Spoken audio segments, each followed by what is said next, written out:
कीर्तनामध्ये टाळाचं प्रयोजन आहे. कीर्तनामध्ये लावणी, श्रुती, मृदंग, टाळ, घोष.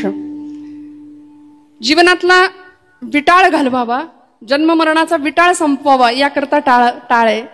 मृदंग का म्हणाले? जो मृत असून भजनात दंग आहे तो मृदंग आहे. मग आता पुढचं बोलायला लागेल का? निर्जीव आहे, निर्जीव चांबडं सुद्धा डोलतं आणि भजनात आम्हाला डोलायला भाग पडतं. मग आम्ही तर सजीव माणसं आहे, चालते बोलते देह आहोत आम्ही.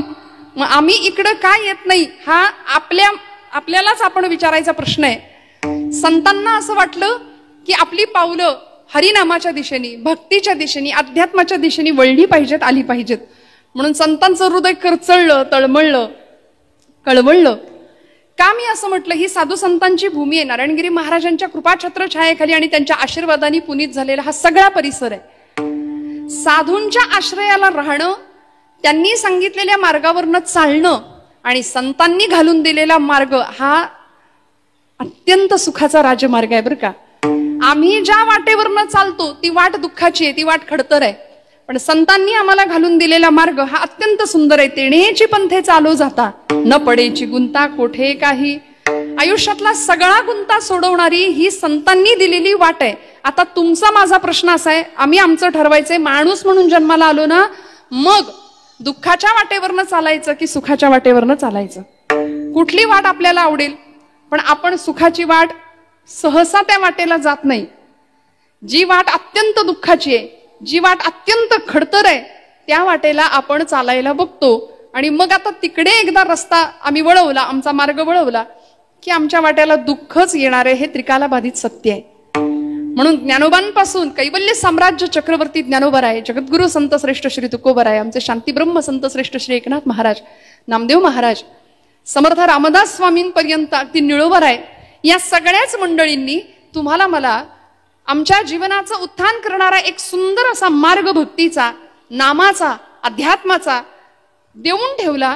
आणि त्यांना जो ब्रह्मसाम्राज्याचा आनंद मिळाला तो आनंद आपल्याला मिळावा असं त्यांना वाटलं बरं का. आता हे फक्त संतांनाच वाटू शकतं की आपल्याला जे मिळाले ते लोकांना मिळावं. आपल्याला असं वाटतं का सहसा? मला मिळाले म्हणजे माझंही माझंच आणि तुझं सुद्धा माझंच, ही आपली सर्वसामान्य प्रापंचिकाची वृत्ती आहे. जगाचं तिकडं काही का होईना वाटोळं झालं तरी चालेल, पण मी कसा सुखी राहिलो पाहिजे, माझा प्रपंच कसा सुखी झाला पाहिजे, माझी लेकरं बाळ कशी सुंदर वाढली पाहिजेत, हाच विचार आम्ही करतो. पण माझ्या ज्ञानोबा माऊलींना कधीतरी विचारावं, माऊली तुमचं काय हो? ज्ञानोबराय तुम्ही कुठला संसार केला? ज्ञानोबराय उत्तर देतात, अवघाची संसार सुखाचा करीन, आनंदे भरीन तिन्ही लोक. आणि मग कुठं जायचंय? जाईन गे माये तया पंढरपुरा, जाईन गे माये तया पंढरपुरा, जाईन गे माये तया पंढरपुरा, जाईन गे माये तया पंढरपुरा, जाईन गे माये, जाईन गे माये तया पंढरपुरा, जाईन गे माये तया पंढरपुरा, जाईन गे माये तया पंढरपुरा. भेटेन माहेरा आपुलिया, भेटेन माहेरा आपुलिया, जाईन गे माये तया पंढरपुरा, जाईन गे माये तया पंढरपुरा. जाईन गे माये तया पंढरपुरा, जाईन गे माये तया पंढरपुरा.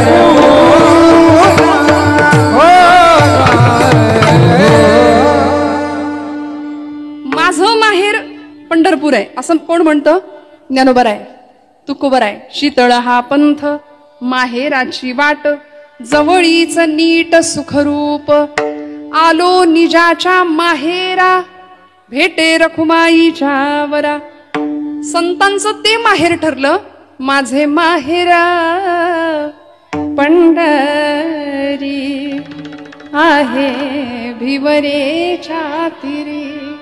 लौकिकातलं सासर माहेर आमचं वेगळं, पण संतांची संकल्पना फार वेगळी होती.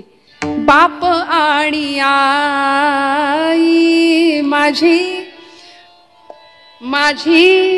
विठ्ठल रखुमाई,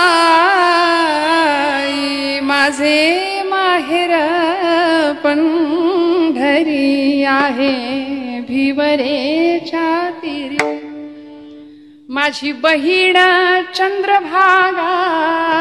काय नाती जोडली बघा ना संतांनी. पंढरपूरची वाट आवडली, प्रिय वाटली आणि आम्हाला सुद्धा तीच वाट धरायला सांगितली. या देहाला इथं आल्यानंतर संसारामध्ये हा जीव इतका गुरफटला आणि मग आता जिथून आलोय तिथं आम्हाला जावं लागतं. म्हणून लौकिकातलं सासर माहेर वेगळं, संतांच्या दृष्टीने सासर आणि माहेराची संकल्पना वेगळी. म्हणून संतांनी प्रत्येक वेळी त्या माहेराची संकल्पना आमच्या समोर ठेवली किंवा ते माहेर तेच जास्त आवडीचं, तेच जास्त जवळचं. कुठलं? पंढरपूर. मग ज्ञानोबारायांनी आम्हाला ती वाट दिली.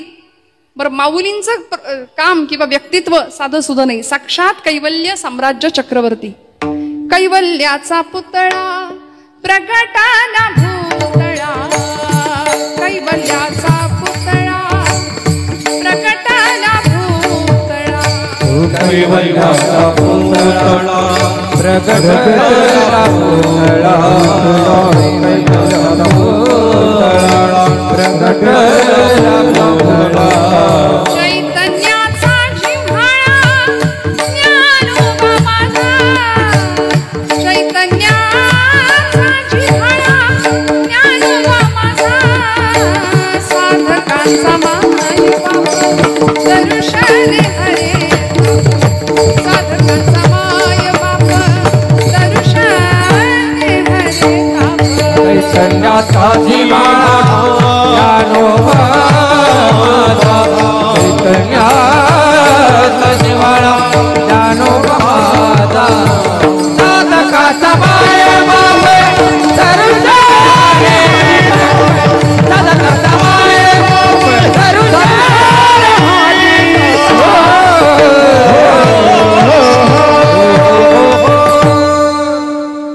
कैवल्य साम्राज्य चक्रवर्ती, कैवल्याचा पुतळा या शब्दामध्ये ज्यांचं वर्णन आमचे नाथ महाराज करतात त्या ज्ञानोबांनी आम्हाला सगळ्यांना घालून दिलेली ही वाट आहे.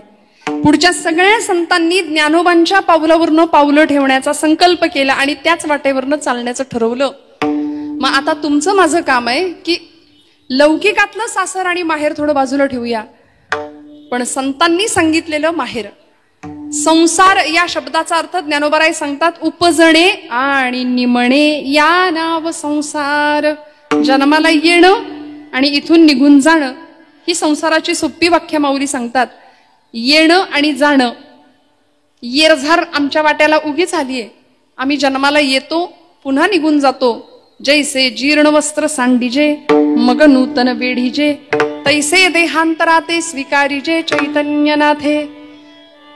गोपालकृष्णांनी सांगितलं, माऊलींनी त्याच्यावर टीका केली ज्ञानेश्वरीमध्ये. वासांसी जीर्णानि यथा विहाय नवानि गृह्णाति नरोपराणि, तथा शरीराणि विहाय जीर्णान्याति सय्यानि नवानि देहि. जुनं वस्त्र टाकून द्यावं, नवीन वस्त्र परिधान करावं, तसं हा जीव जुना देह टाकून देतो आणि नवीन देह परिधान करतो. आणि मग या चक्रामध्ये हा जीव अखंड अखंड फिरतच राहतो. मग या देहाला, या जीवाला खऱ्या अर्थी मुक्ती कशी मिळेल हा विचार संतांनी केला आणि मग आम्हाला मुक्तीचा, मोक्षाचा खरा मार्ग दिला. जीवनातला निरतिशय आनंद तुम्हाला मला प्राप्त झाला पाहिजे, कारण संसाराच्या रहाटगाडग्यामध्ये आम्ही असे बुडून गेलो, असे गुरफटलो की आता यातून बाहेर पडण्यासाठी संतांशिवाय आम्हाला दुसरा मार्ग नाही. म्हणून जगत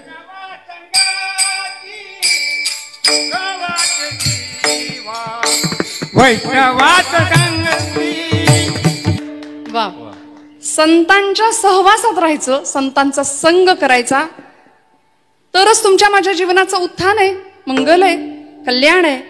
आणि संतांना आमच्या कल्याणाची वेळोवेळी तळमळ वाटली. म्हणून जगद्गुरु संत श्रेष्ठ तुकोबरायांसारखे वैराग्याचे रागरसिक असलेले, वैराग्याचे मूर्तिमंत पुतळे असलेले जगद्गुरु संत श्रेष्ठ श्री तुकोबराय अनेक अभंग आमच्या समोर त्यांनी दिले. आज आमचा समाज दुभंग होतोय, पण संत वाङ्मय अभंग आहे. किती वर्ष झाली? 375 वर्ष पूर्ण झाली तुकोबरायांच्या वैकुंठ गमनाला. 750 वर्ष पूर्ण होतात ज्ञानोबरायांच्या जन्म शताब्दी, 750 वर्ष पूर्ण होतात या वर्षी माऊलींच्या जन्माला.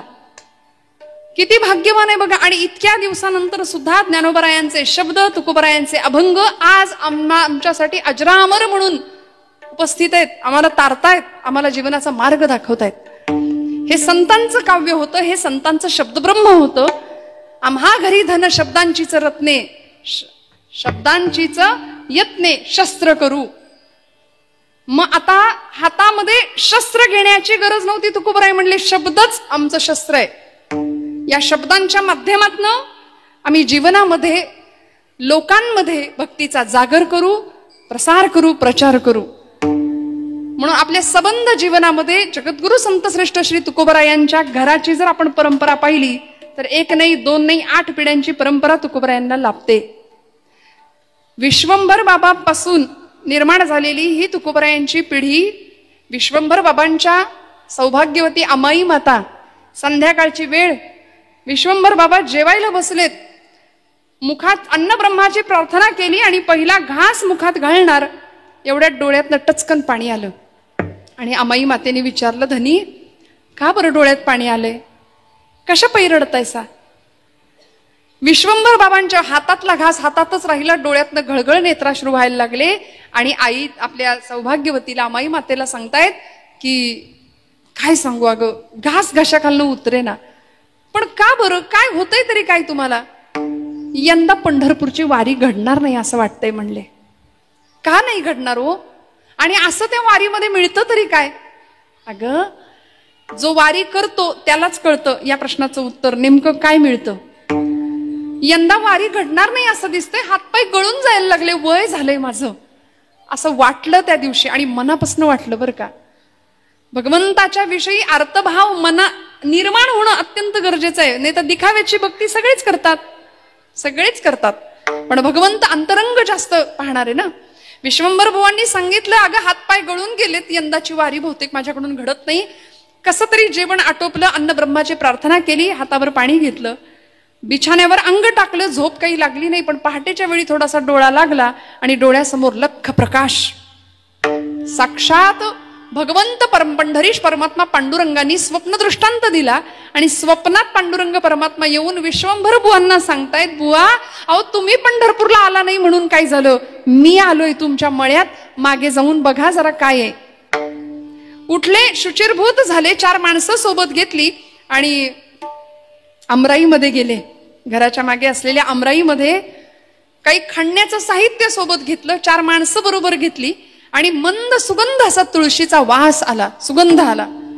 बघा, जिथं भगवंत असतो ना तिथं सुगंध असतो. मी अजून बोलते, जिथं सुगंध असतो तिथे भगवंत असतो. जिथं सुगंध आहे तिथे कृष्ण परमात्मा आहे, तिथे पांडुरंग परमात्मा आहे. तुळशीचा सुगंध आला. पृथ्वी माझी सुगंध जाण, तो मी म्हणे नारायण. नाथ भागवतातली ओवी आहे नाथबाबांची. पर्वता माझी स्थैर्यपण, तो मी म्हणे नारायण. पृथ्वी माझी सुगंध जाण, तो मी म्हणे श्रीकृष्ण. विठ्ठल विठ्ठल विठ्ठल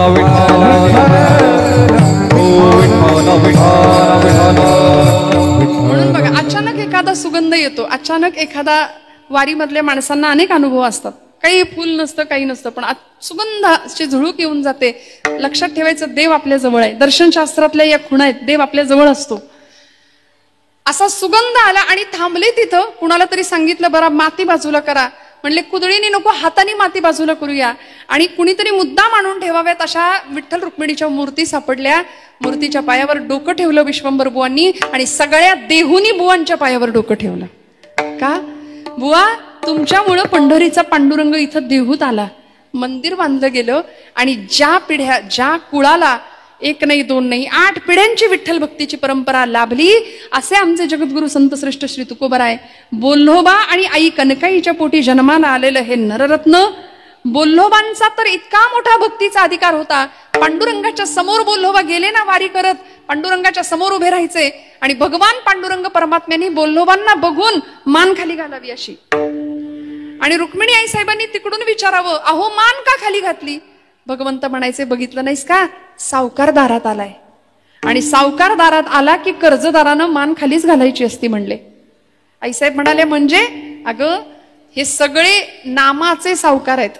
या सगळ्यांचं माझ्यावर इतकं भक्ती ऋण आहे ना, आणि ते ऋण दिवसेंदिवस चढतंय वाढतंय. या सगळ्या कुळातल्या एकाही व्यक्तीने माझ्याकडं काहीच कधीच मागितलं नाही, माझ्याकडं काही मागितलंच नाही.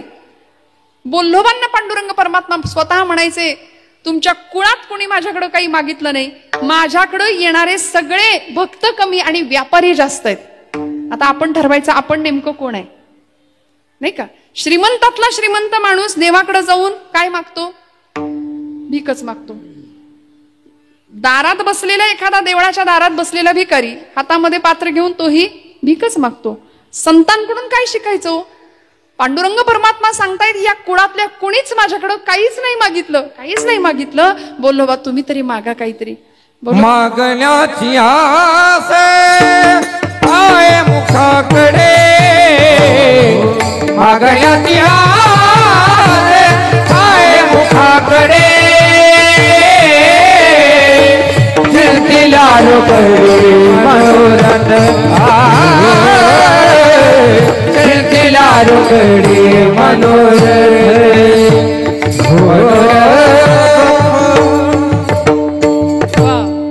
चपखल याला म्हणायचं प्रमाण.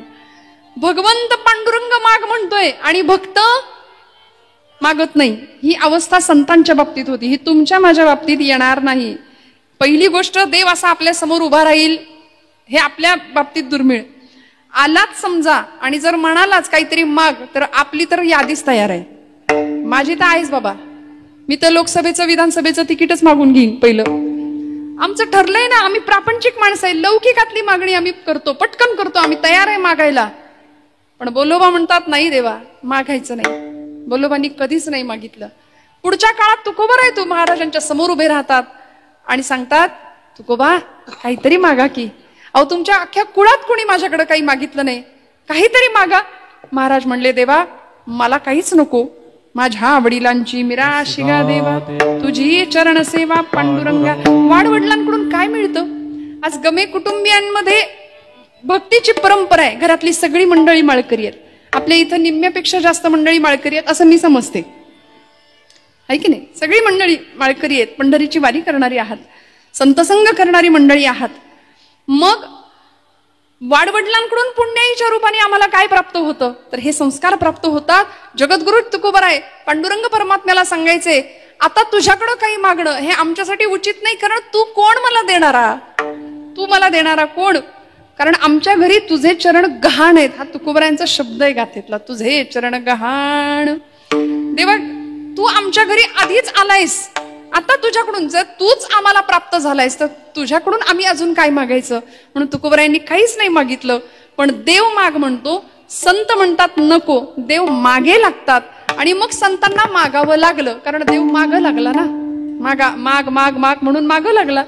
संतांना मागावं लागलं आणि म्हणून मागणीपर प्रकरण निघाली. आज एकदिवसीय नैमित्तिक कार्यक्रमामध्ये पुण्यस्मरणासाठी हा अभंग का, याचं प्रयोजन एकच आहे, लागला टकळा पंढरीचा.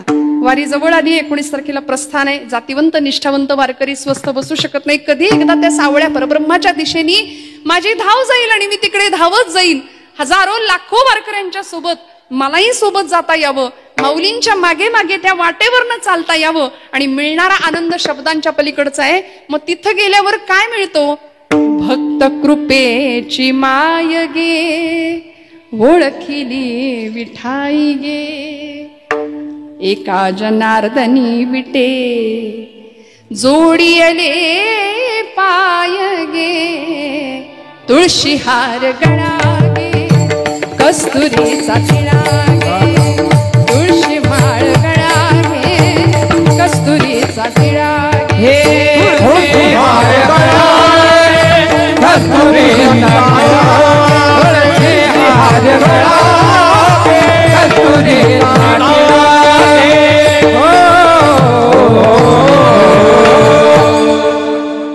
कृष्णमूर्ती होय गे, कळू आली सोय गे. प्राणाचाही प्राणू पाहता, काय बघायचं तिथं, प्राणाचाही प्राणू पाहता. सुख सांगू काय गे, तुळशी माळ गळा गे, कस्तुरीचा टिळा गे. इतका आनंद त्या वाटेवर मिळतो, विटेवरचा देव वाटेत भेटतो. म्हणून त्या वाटेवर चालायचं. आणि संतांनी आम्हाला ती वाट दिली. तुकोबारायांनी पांडुरंगासमोर उभं राहिल्यानंतर तुकोबाराय काहीच मागे ना, तेव्हा देवानी सांगावं महाराज काहीतरी मागा. आता नाथांच्या मागे सुद्धा देवानी असंच लागावं, नाथ काहीतरी मागा. नाथबाबा म्हणले बरं, नाथांची परंपरा साधी सोपी नाही. शांतीब्रह्म पैठण निवासी एकनाथ महाराज, नाथांचे पणजोबा कोण, भानुदास महाराज. भानुदास महाराजांना सुद्धा देव मागे लागले होते, काहीतरी मागा, काहीतरी मागा. भानुदास महाराज म्हणले मला तर काही नको, तुलाच काही हवं असलं तर माग माझ्याकडून. याला म्हणायचं कॉन्फिडन्स. काय अधिकार होता, काय ताकद होती, सामर्थ्य होतं. तुला काही हवंय का देवा माझ्याकडून? भगवंत म्हणले हो मला हवंय. आता उलट झालं, देव याचक झाला आणि भक्त मालक झाला, देणारा झाला, दाता झाला. भानुदास महाराज म्हणले देवा काय मागायचंय, मागून घे. भगवंत म्हणाले मला तुमच्या कुळात जन्माला येण्याची परवानगी द्या. आणि मग भानुदासाचे कुळी महाविष्णूचा अवतार. म्हणून नाथ बाबा साधं सोपं नाही, साक्षात महाविष्णूंचा अवतार म्हणून नाथबाबांनी जन्म घेतला इथे नाथांच्या भानुदासांच्या कुळामध्ये. ही भक्तीची परंपरा, ही अनेक पिढ्यांची परंपरा या संतांना लाभली. आणि मग अशा वेळी तुकोबरायांच्या समोर ज्यावेळी भगवंत येतात आणि सांगतात देवा मागा, एकतर संत काही मागत नाहीत. मागण्याचं प्रयोजन काय, देव मागे लागला म्हणून. बरं मागितलं का?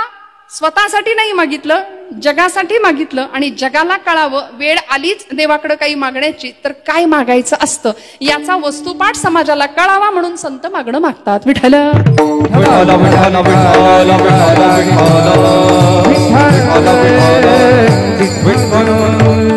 लौकिक कुठल्याही गोष्टीचा, कुठल्याच प्रकारचा अट्टाहास किंवा हव्यास संतांना नव्हता. कारण तुकोबरायांना जर विचारलं ना महाराज तुमचं काय, शेवटच्या काळामध्ये महाराज म्हणतात की आता आमच्या आयुष्यातली तृष्णा, आशा, वासना सगळं संपलंय.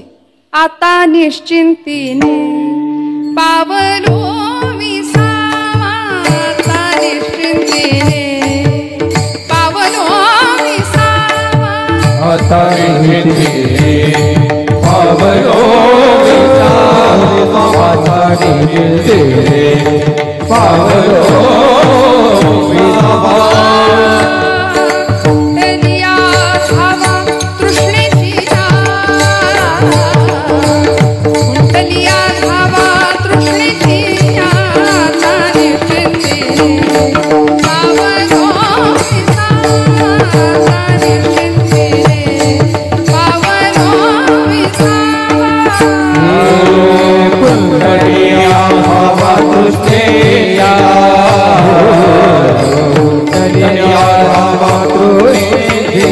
आता निश्चिंतीने पावलो विसावा, आता निश्चिंतीने पावलो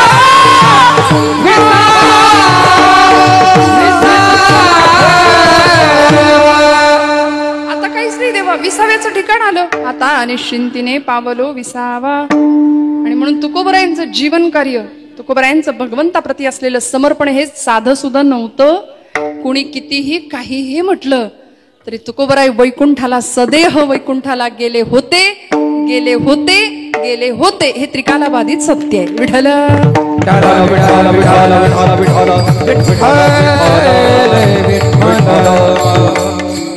माऊलींचा संजीवन समाधी सोहळा, तुकोबरायांचं वैकुंठ गमन लोकांनी चर्चेत आणलं. यावर चर्चा करण्या इतकी आमची बुद्धिमत्ता नाही श्रोते हो. तुकोबरायांचं वैकुंठ गमन व्हावं, सदेह तुकोबराय वैकुंठात जातात. पांडुरंग परमात्मा तुकोबरायांच्या मागे लागतात. महाराज काहीतरी मागा ना हो, काहीतरी मागा. त्यावेळी तुकोबराय सांगतात देवा मला खरंच काही नकोय, माझी इच्छा नाही मागण्याची, पण तू सारखा मला माग माग माग म्हणतोय, म्हणून आता मी मागतो तेवढं मला देण्याची कृपा कर. स्वतःसाठी नाही तर तुझीच भक्ती कायम वृद्धिंगत व्हावी याकरता देवा काय कर. अभंगाचं प्रथम चरण. हेची भावी माझी आस, हेची भावी माझी आस, हेची भावी माझी आस, हेची भावी माझी आस, हेची भावी माझी आस, हो हो हो,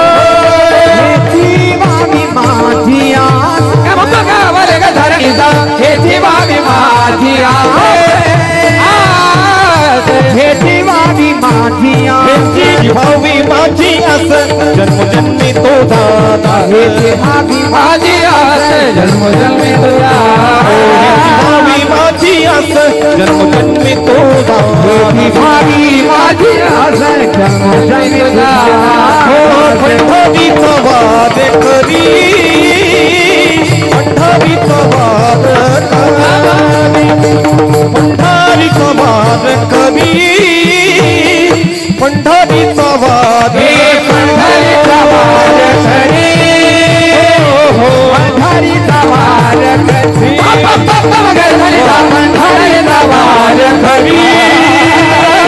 पंढरीचा वाद करी पंढरीचा वाद करी वाद करी. टाळ्या वाजवा जोरदार चालीसाठी. वा वा. जरा काटकसर करताय का तुम्ही? नाराज आहे का आमच्यावर? नाही ना? खणखणीत टाळ्या वाजवा. वा वा. काय तुकोबराय सांगता तो? हे चिव्हावी माझी आस जन्मोजन्मी तुझा दास पंढरीचा वारकरी वारी चुकोने दि हरी. देवा माझी एकच इच्छा आहे. आस म्हणजे इच्छा. काय इच्छा मागितली? आमच्याकडे मागण्याची पद्धत थोडी वेगळी आहे. महाराज म्हणतात हेची दान देगा देवा तुझा विसर न भावा. आम्ही म्हणतो हेची दान देगा देवा लाखभर रुपये पगार व्हावा आणि जमल्यास इन्कम टॅक्स बुडवता यावा.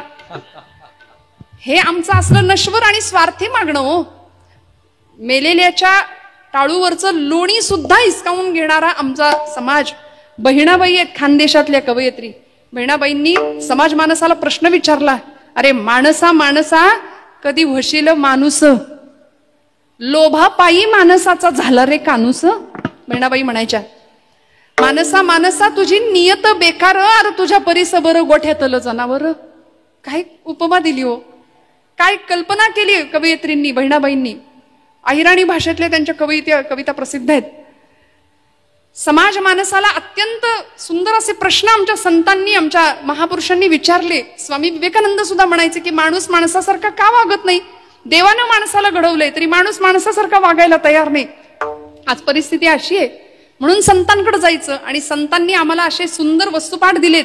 काय मागायचं, कसं वागायचं, आचारसंहिता दिली ना.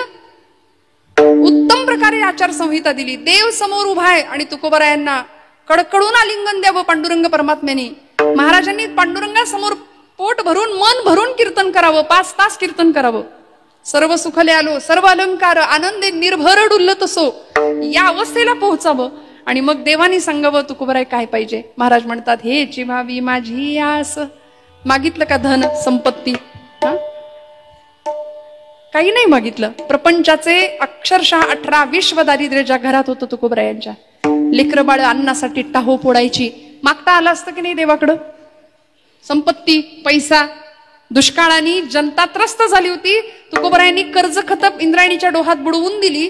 सगळं लोकांना देऊन नामानिराळे मोकळे झाले आणि मग म्हणतात बरे झाले देवा, निघाले दिवाळे बरी या दुष्काळी पीडा केली. देवा बरं झालं, कारण आम्ही माणसाशी नतदृष्ट आहे की दुःख आलं की तू आठवतोस. आम्हाला चांगलं सगळं असताना देव आठवत नाही. वेदना भगवंताकडे घेऊन जाते हे सगळ्या संतांना माहिती होतं. अनुभवाचे बोल होते. म्हणून कुंती मातेने देवाकडे दुःखच मागितलं की नाही. प्रपंचातली प्रतिकूलता परमार्थाची अनुकूलता ठरत असते. ब्रह्मचैतन्य गोंदवलेकर महाराजांचं वाक्य आहे, प्रपंच प्रतिकूल असला की देवच आठवतो, दुसरं काही नाही आठवत मग अशा वेळी. त्यामुळे तुकोबराय म्हणतात प्रपंच माझा असाच असला पाहिजे, प्रतिकूलच असला पाहिजे. बरे झाले देवा, आम्ही सदैव सुडके जवळी येता चोरही धाके. चोर सुद्धा 10 वेळा विचार करेल आमच्या घरात येताना की बाबा याच्या घरचं दारिद्र्य बघून आपल्या जवळचं काहीतरी ठेवायची इच्छा व्हायची. त्यामुळे चोरही आमच्याकडे येणार नाही. आम्ही असे श्रीमंत आहोत खऱ्या अर्थी, कारण साक्षात भगवंत प्राप्त आम्हाला झालाय. सगळ्या सुखाचा जो आगर आहे तो भगवंत आम्हाला प्राप्त झालाय. मग तुकोबराय भगवंताला सांगतात देवा मला खरं तर काही नको, काही नको. आमच्या जिजाई आईसाहेब ज्यावेळी पांडुरंग परमात्म्याला शिव्यांची लाखोली व्हायच्या ना, त्यावेळी भगवंत तुकोबराय म्हणायचे आवले अगं असं बोलू नको, आपल्याला सगळं मिळेल, ज्यांनी चोच दिली आहे तो चारा देणार आहे. कारण जीवनातल्या सगळ्या चिंतांचं हरण करणारा चिंतामणी भेटला होता. मग प्रपंचाची ददात कसली. त्यामुळे पांडुरंग परमात्माला महाराज म्हणतात की देवा मला खरंच काही नको, हेच व्हावी माझी आस. ही व्हावी माझी आस म्हणता आलं असतं नाही, पण भाषिक दृष्टीने विचार केला तर हेची व्हावी माझी आस असं म्हणून भाषेतला चकार तुकोबराय वापरतात. आणि जेव्हा च भाषेमध्ये येतो हा चकार आम्हाला निश्चय दाखवतो. बरं का, तुम्ही आमच्या घरी जेवायला या आणि आमच्याकडं तुम्हाला जेवायला आलंच पाहिजे, आलंच, हा जो चकार आहे ना तो निश्चय दाखवतो, तो प्रेम दाखवतो, तो अधिकार दाखवतो. आणि तुकोबराय म्हणतात हेची दान देगा देवा, हेची व्हावी माझी आस, जन्मोजन्मी तुझा दास. बरं, मागितलं काय, इच्छा काय मागितली, मला जन्मोजन्मी काय करून घे, तुझा दास करून घे. बरं, दास्यत्व हे तितकं सोपं आहे का? अहो, दास ही काही पदवी आहे होय? दास ही अवस्था आहे. तुकोबराय त्या अवस्थेला पोहोचले. आणि भागवत ग्रंथामध्ये भक्त प्रल्हादांनी आपल्या पित्याला नवविधा भक्ती सांगितल्या. श्रवणम कीर्तनम विष्णो स्मरणम पादसेवनम अर्चनम वंदनम दास्यम सख्यम आत्मनिवेदनम. श्रवणापासून सुरू झालेली भक्ती आत्मनिवेदनापर्यंत पोहोचते आणि हळूहळू टप्प्याटप्प्यानी श्रवणम कीर्तनम विष्णू स्मरणम पादसेवनम अर्चनम वंदनम दास्यम. दास्य ही भक्तीतली एक अवस्था आहे, नवविधा भक्तीतला एक प्रकार आहे. आणि अशी दास्य भक्ती तुकोबराय मागतात, मला तुझा दास करून घे. मग दास म्हणजे नेमकं काय? काय दास म्हणजे? दास ही पदवी नाहीये, कुठलाही पुरस्कार तुकोबराय मागत नाहीत. आणि संतांच्या आयुष्यामध्ये असा श्रोते हो, संतांना कधीच समाजाने होते तेव्हा चांगलं म्हटलं नाही, प्रचंड छळलं, खूप त्रास दिला, अवहेलना, अपमान, निंदा, प्रचंड आघात झाले. पण तरी सुद्धा काय केलं?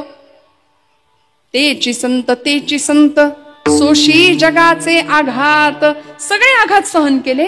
भगवंताच्या चरणाजवळ ज्यावेळी मागायची वेळ आली तेव्हा तुकोबराय सांगतात हेची व्हावी माझी आस, जन्मोजन्मी तुझा दास. दास्यत्व भक्ती मागून घेतली देवा. कारण दास ज्यावेळी व्हायची इच्छा असते ना, किंवा दास एखादा होतो ना, त्यावेळी अहंकार पूर्णपणे गळून गेलेला असतो. मन, बुद्धी, पंचज्ञानेंद्रिय आणि पंचकर्मेंद्रिय भगवंताच्या चरणावरती समर्पित भावनेने वाहिलेली असतात. आणि मग अशा वेळी दास्यत्व भाव निर्माण होतो, हे याची जाणीव तुकोबरायांना होती. म्हणून तर प्रपंचाला बाजूला सोडून 15 दिवस एकदा भामचंद्राचा डोंगर, एकदा घोराडेश्वराचा डोंगर, एकदा पंढरपूर, एकदा आळंदी, घरात थांबायला तयार नाही तो. ज्याला देव जवळचा वाटतो ना त्याला प्रपंच नकोसा वाटतो. आणि ज्याला प्रपंचच पाहिजे असतो त्याच्या प्रपंचात कधी देव येत विठ्ठल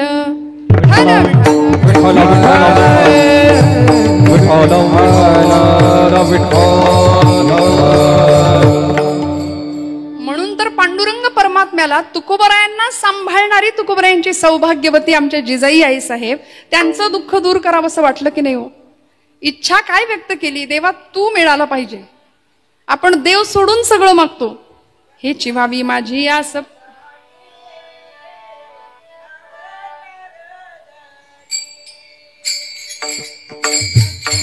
जन्मी तुझा दास.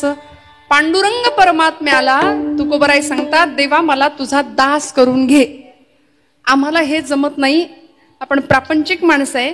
देव आवडतो, देव लागतो सुद्धा आम्हाला, पण फक्त संकटापुरता आणि कामापुरता देव आम्हाला लागतो. नैवेद्य समर्पण करता